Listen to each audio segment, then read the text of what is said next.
Boa noite. Boa noite. Em tentativa de delação premiada, Nestor Cerveró diz que teria negociado propina para a campanha de Lula. Presidente Dilma Rousseff se reúne com ministros em Brasília para discutir as crises política e econômica. Policiais suspeitos de execução no Butantã são levados para presídio militar. Explosão de gás em restaurante na Índia mata pelo menos 85 pessoas. E os 50 anos do Tuca Teatro, que é um marco na história de São Paulo e do Brasil.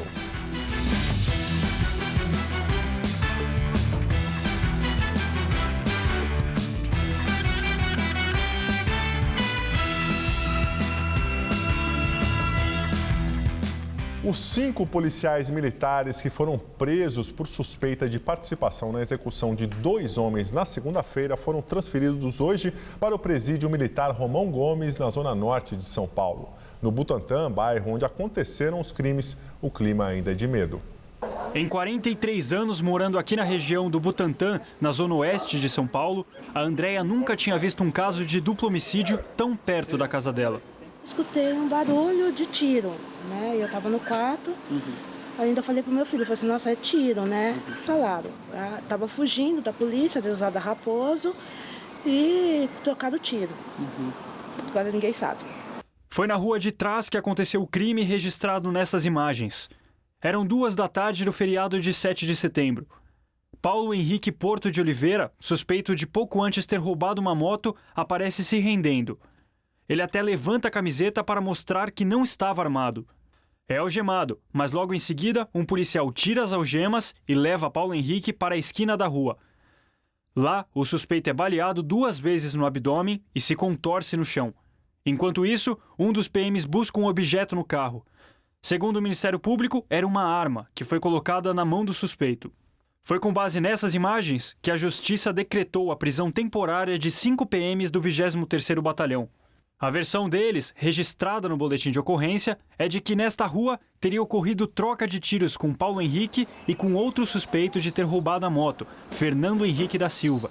Ele foi morto pelos policiais no quintal desta casa, onde vive uma senhora de 91 anos. A sobrinha dela mora ao lado e conversou com a nossa equipe, mas não quis ser identificada. O clima tá ruim, bem ruim desde aquele dia, né?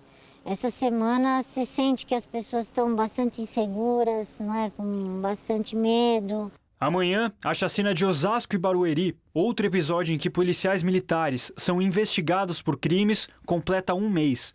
Os ataques deixaram 19 mortos. Até agora, 1 policial militar foi preso. Outros 18 são investigados, junto com 4 guardas municipais e um vigilante. Moradores de vários bairros de São Paulo são vítimas de um crime inusitado. Bandidos roubam as rodas dos carros e deixam os veículos sustentados pelos macacos. Bruno ganhou um presente de grego um dia após seu aniversário.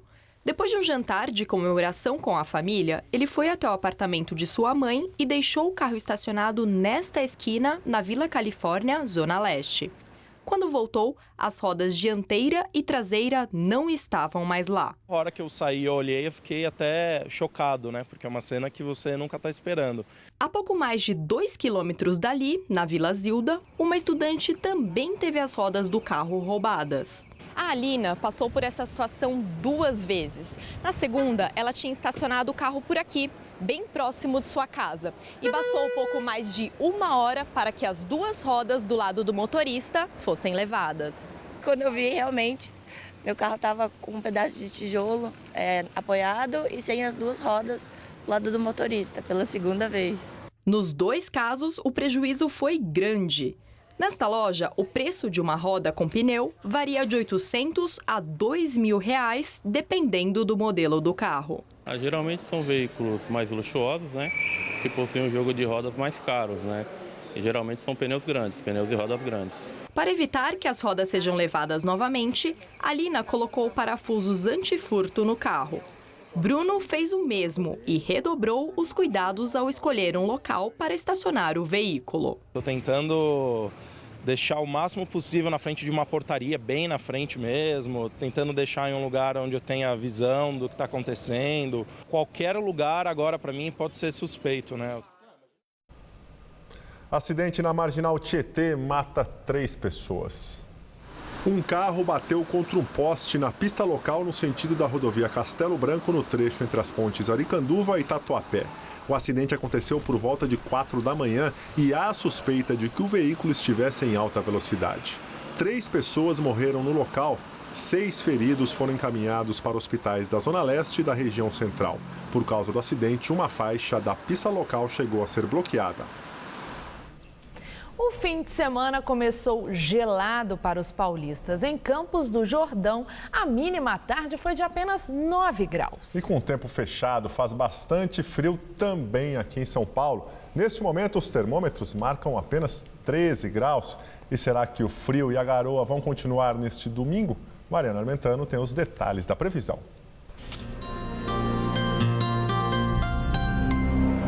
O domingo promete ser gelado ainda em todo o centro-sul do país. Com a entrada de uma grande massa de ar polar, o frio continua tanto no sul quanto aqui no sudeste. Nas serras gaúcha e catarinense deve gear nas primeiras horas do dia e as temperaturas chegam a ficar negativas. Os termômetros vão amanhecer marcando apenas 6 graus em Porto Alegre e 9 em Curitiba. No Rio de Janeiro vai fazer 16 graus. Durante a tarde, as temperaturas já sobem um pouquinho em relação a hoje e ficam na casa dos 19 graus nas 3 capitais da região sul. Dia quente mesmo só nas capitais do norte e do nordeste. Faz até 38 graus amanhã em Teresina e 39 em Palmas. Aqui em São Paulo, o tempo volta a abrir no interior do estado e as temperaturas sobem. Chega a fazer até 28 graus em Votuporanga e em Presidente Bernardes. Na região central, faz até 27 na cidade de Bauru.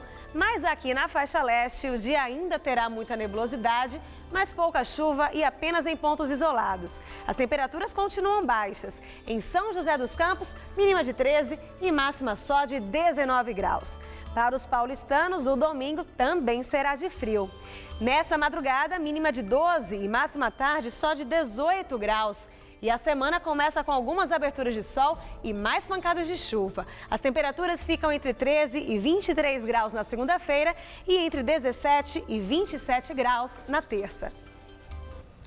A biblioteca pública mais antiga da cidade de São Paulo é a da Faculdade de Direito da USP. Com 190 anos, guarda raridades como um exemplar de 1520 de A Divina Comédia, do italiano Dante Alighieri.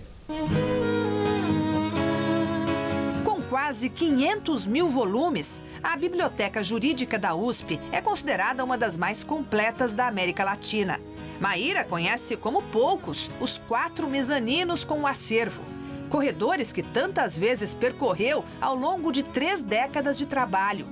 Foi o primeiro emprego dela. Da secretaria foi logo transferida para junto dos livros, dos quais não quis mais se afastar. Eu fazia a troca de etiquetas, eu atendia os usuários, os professores e fui me apaixonando. A biblioteca, ela é a alma dessa faculdade, ela é o coração. O acervo começou a ser reunido antes mesmo da criação do curso de Direito, no século XIX. Os primeiros 2.000 volumes cruzaram o Oceano Atlântico vindos de Portugal. Foram doados por um bispo franciscano aos religiosos do convento São Francisco, instalado neste prédio. O acervo destinado ao clero logo foi aberto a quem se interessasse. Nascia, dessa forma, a primeira biblioteca pública da cidade de São Paulo, em 1825. Na primeira leva vieram obras raras, como este livro de botânica de 1788 de Brotero. Também uma Bíblia bilíngue, editada há 400 anos atrás, em hebraico e latim. Um exemplar original de A Divina Comédia, de Dante Alighieri, de 1520, é a obra mais antiga do acervo. Mas foi este livro que, 200 anos depois, descreve as riquezas do Brasil, que despertou a ira da coroa portuguesa. Esse é um dos 6 exemplares que restam no mundo. Os outros devem ter sido queimados por ordem de rei de Portugal, porque mostrava o mapa da mina, né? Então tinha muito receio de que invasões dos holandeses, né, e piratas, era uma obra que não era conveniente para o reino de Portugal. Tanta história envolve mistérios do além, acredita Aurélio, que é ajudante na biblioteca. Para ele, um trabalho de arrepiar. Aqui eu já vi livro cair, assim, do nada. E o vulto, na hora que você passa, quando você tem a impressão que passa uma coisa escura. Isso te dá medo? Dá. Um pouco. Quem é que não tem medo? Coisa do além. A UBS do Bom Retiro, no centro de São Paulo, recebe cerca de 300 pacientes por dia. Estima-se que 50% sejam estrangeiros, principalmente bolivianos. Por isso, na unidade, há agentes de saúde treinados para facilitar o atendimento dessa população. Blas é paraguaio, mas vive no Brasil há 35 anos. Na UBS do Bom Retiro, ele consegue medicamentos de graça para o diabetes e para a hipertensão. No país de origem, seria tudo diferente. Lá não tem nada grátis. Tem que comprar medicamento. A unidade recebe por dia cerca de 300 usuários do Sistema Único de Saúde, mas a quantidade de pessoas cadastradas aqui é bem maior. São 16 mil pessoas, todas devidamente registradas nessas pastas, que são, na verdade, os prontuários de família com todas as informações dessas pessoas. E o que chama a atenção é que aqui os estrangeiros representam metade dos atendimentos. A grande presença de bolivianos, sim. Vamos dividir justamente com a comunidade coreana, a grega, a judaica e os latinos que estão começando a chegar. Vamos falar especificamente do paraguaio e o peruano. No caso dos latinos, a unidade conta com 2 agentes de saúde bolivianos para ajudar na comunicação. É que, às vezes, o paciente chega aqui falando apenas dialetos indígenas. A gente traduz, a gente orienta, né, escutar jornal, ver a televisão, assim, para poder entender, aprender o idioma assim, do português. Qualquer estrangeiro é atendido e, se o usuário não tiver a carteirinha do SUS, o documento é feito na hora. Os bolivianos costumam ser mais retraídos, não costumam ser tão abertos a pessoas diferentes ou pessoas que eles não conhecem, ou mesmo a culturas diferentes. Então, na verdade, é um desafio para eles virem buscar atendimento médico, né? Muitas vezes nós precisamos ir atrás deles em visitas domiciliares para estimulá-los a comparecer à unidade. A boliviana Margarita ficou com vergonha, mas contou o que espera para o filho que está para nascer. Quero que esteja bem e que nasça sanito, né? Chanceler alemã Angela Merkel afirma que membros da União Europeia devem compartilhar a responsabilidade na ajuda aos refugiados.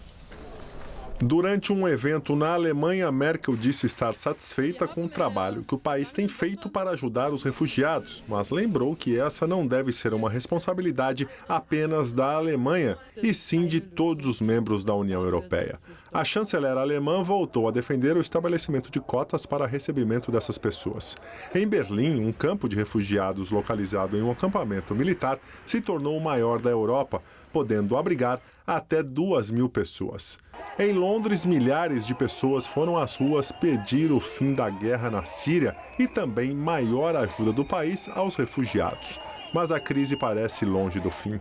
Vários grupos de refugiados continuam numa longa caminhada pela Europa.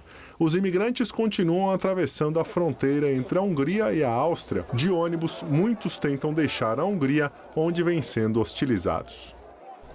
Chile relembra os 42 anos do golpe militar e da morte de Salvador Allende. Manifestações são marcadas por atos de vandalismo.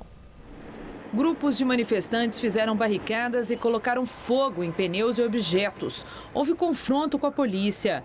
Pelo menos 4 pessoas ficaram feridas. Em cerimônia no Palácio La Moneda, a presidente Michelle Bachelet, que foi vítima de tortura na ditadura, pediu calma e falou sobre a importância da convivência pacífica em uma democracia. Ela e parentes de Salvador Allende colocaram flores num dos últimos locais onde o presidente foi visto com vida. Salvador Allende governou o Chile entre 1970 e 1973 e foi deposto num golpe militar por Augusto Pinochet.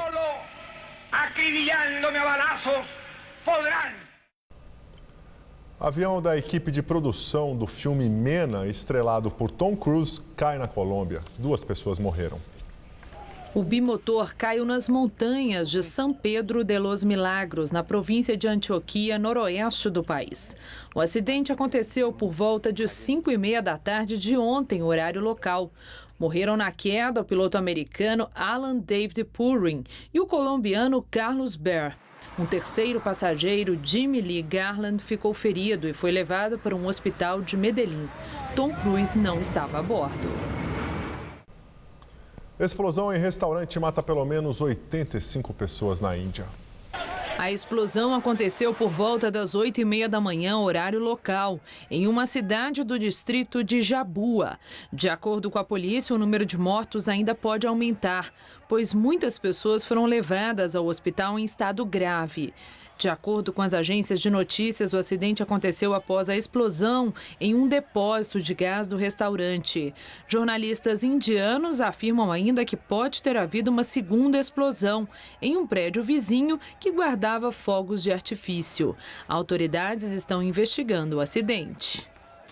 Presidente Dilma Rousseff se reúne com ministros para discutir cortes de gastos. Os ministros Joaquim Levy da Fazenda, Nelson Barbosa do Planejamento, Aloysio Mercadante da Casa Civil participaram da reunião que começou de manhã no Palácio da Alvorada.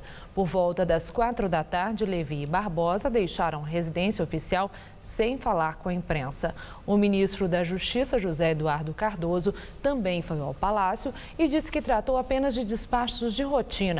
A assessoria de imprensa do Planalto não confirmou o assunto da reunião, que não estava prevista na agenda oficial da presidente e dos ministros. O governo deve anunciar na próxima semana novas medidas para a diminuição dos gastos da administração federal. A confecção do pacote foi acelerado depois que a agência Standard & Poor's rebaixou a nota de crédito do Brasil e de empresas e bancos nacionais.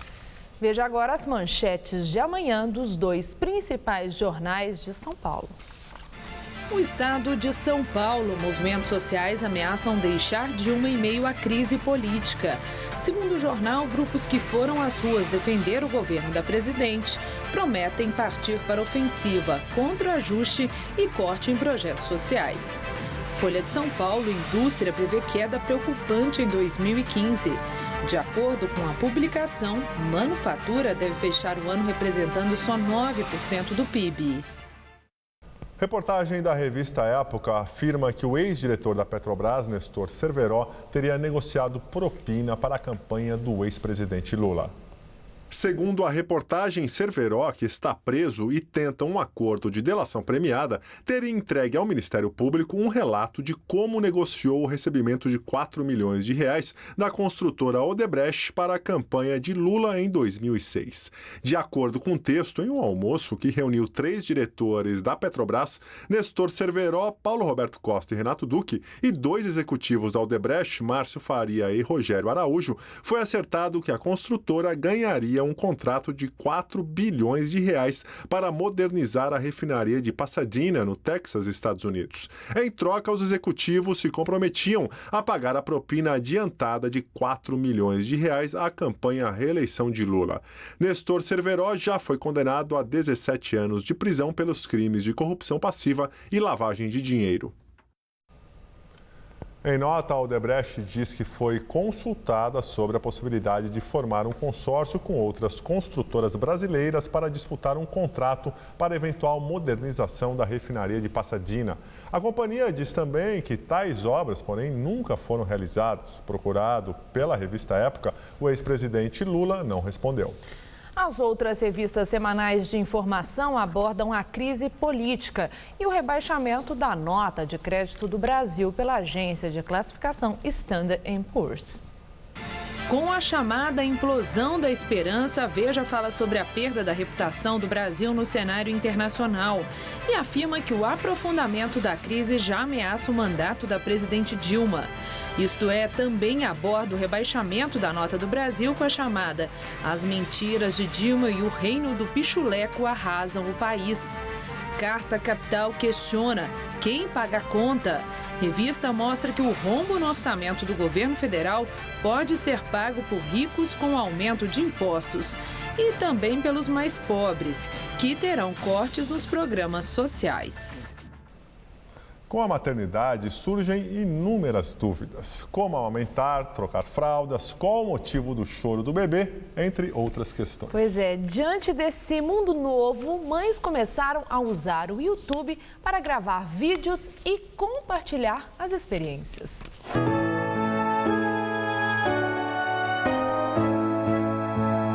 Nome é algo que carregamos pela vida toda e por isso escolher o nome do filho não é tarefa fácil. Mas eu vou te dar umas dicas aqui nesse vídeo que vão te ajudar nessa escolha. Olha só. A linguagem bem informal da jornalista Silvia Faro conquistou pela internet as mães de primeira viagem. Eu trabalho como apresentadora há 16 anos e tive que parar. E aí, naquele momento, eu me perguntei assim, puxa, hoje, qual seria o programa que eu gostaria de apresentar?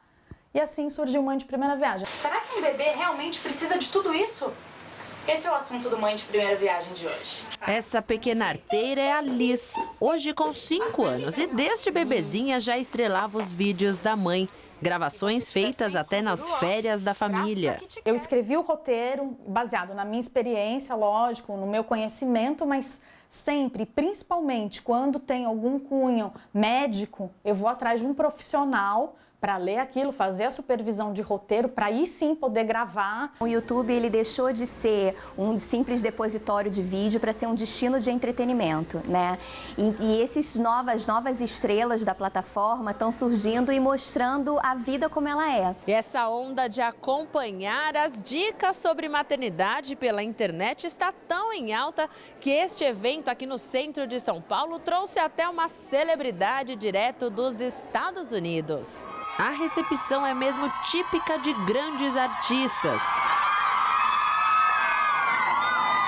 A Giovana, ela gosta muito de assistir a Vitória, né? Eu acho que é uma bebezinha muito carismática que acaba encantando também as crianças. Eu sabia o que eu não queria e acho que assistindo os vídeos eu descobri o que eu queria, como eu queria dar uma educação para ela e dar uma criação para ela. Flávia começou com os vídeos há 6 anos como brincadeira. Eu vou fazer um teste, vamos ver como que fica.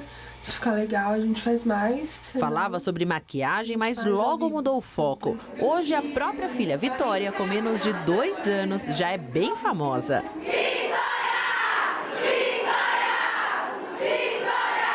Eu posto todos os dias, foi um ritmo que eu achei que funcionou para o meu canal. Nem todos os youtubers fazem isso, cada um tem o seu ritmo. Tanta dedicação rendeu mais de 800 mil seguidores e passou a 140 milhões de visualizações. Sucesso transformado em dinheiro. Até o marido largou a profissão para incentivar a esposa. Que pai não faz, hein? Quando você cria o seu canal, você pode habilitar a monetização, que a gente chama. O que isso quer dizer? Você pode permitir que passem pequenos anúncios antes do seu vídeo começar.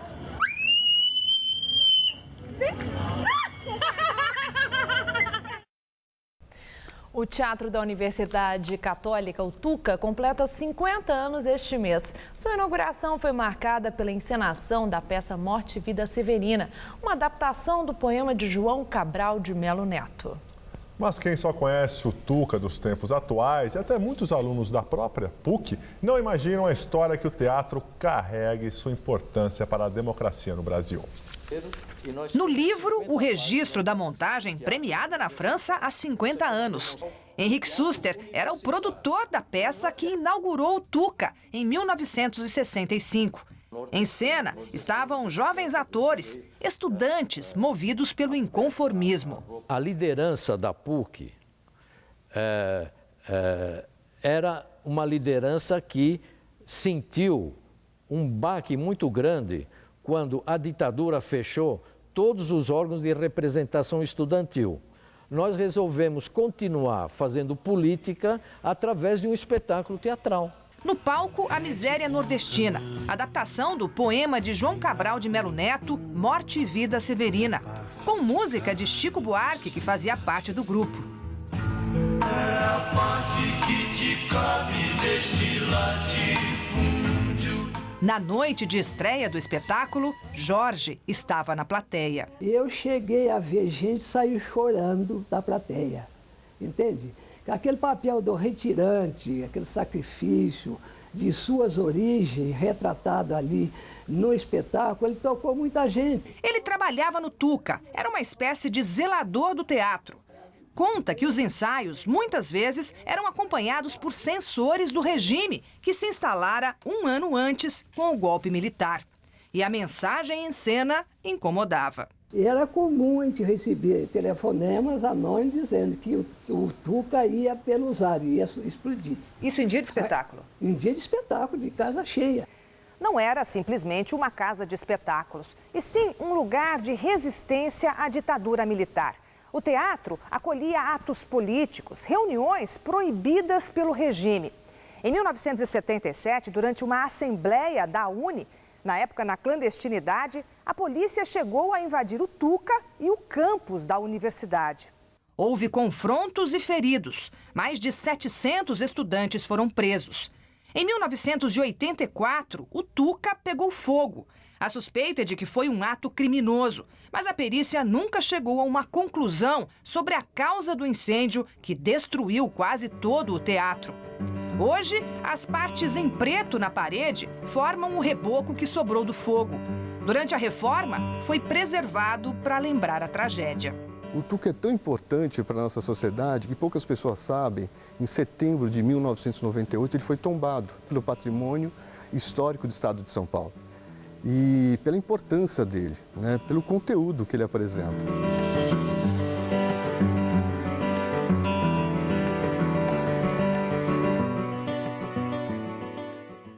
O Jornal da Gazeta fica por aqui.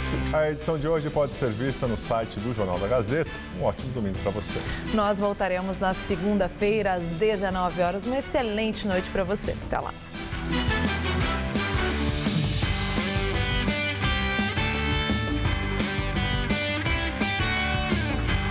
Neste domingo, 9h30 da noite, o time do Mesa Redonda comenta os lances da rodada.